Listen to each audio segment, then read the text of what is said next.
This is the part where we gotta remember we family, right? Okay, because I just wrote this today, and it's like, it's not really completed. It's like the rough draft, you know, the first draft you write. But I kind of wanted to do something new because I normally don't really get to do new stuff.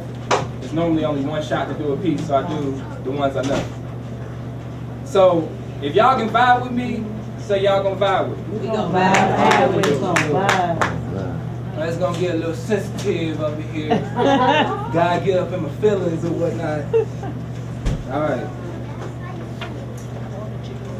I wish we had a mic, because I don't want to have to yell on my poems. All right. So I need y'all, just give me y'all ears.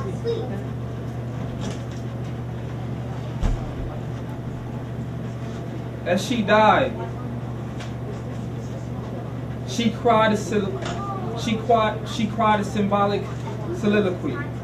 As I held each one of her strings so close, we celloed for what would be the final time. As her radiated titanium-filled Titanic ship finally sank, she played me a track. Her voice will forever be my favorite wind instrument. She sang last words riddled with B-flats. I gazed into her frightening eyes so I could read from the soggy sheet music the lines of our love she contained there and percuss my heart slower and slower and slower, so she can feel us be in tune one last time like the soulmates we were, for we used to beat harmoniously.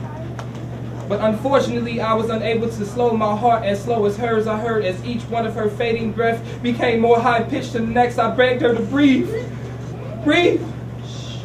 I seen as life's red essence engorged more in her neck. Most art, she died so beautifully.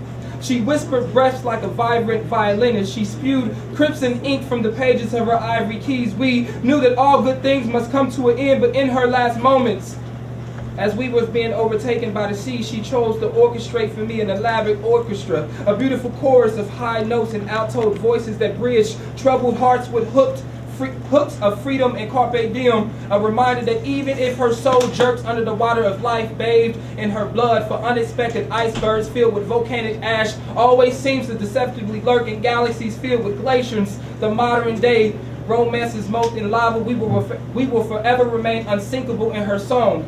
I still hear it. For even hell and brimstone could not dim or calm the waving of her baton. Her mother always said she was the conductor of the family. So melodic.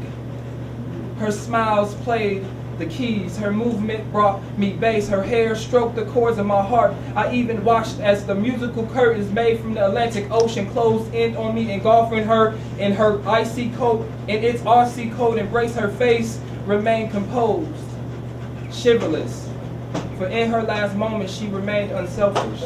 She became so strong. She played music for me. I remember her once saying that cancer is nothing but a journey, a fight, a bump in the road, an iceberg at night, that I will live, she said, I will live in your memory. But if I could hold my breath for eternity, I would. So I can swim to the bottom of afterlife sea to see her at her resting place and take her place, grab her instruments and stand in a crowded boat in the middle of a deserted sea and play music and tell the waves of cancer to take me instead. So I got tweaked because what I was talking about was Titanic. You know how they playing, you know. But see, the band plays so that they would stay calm. They would stay calm. And a lot of times when we have family members that's going through things or very sick, they remain so strong for us. They play that strength card so we can remain calm, so we don't panic. And how I want to clean the piece up at the end, I want to tell her that it's okay, you be weak. Let me take the violin, let me take the drums. Let me do this so you can be weak and I can be strong for you. You know, so that's that piece. That's the new one I had that I'm gonna work on it. I got one last one and then I'll get out y'all.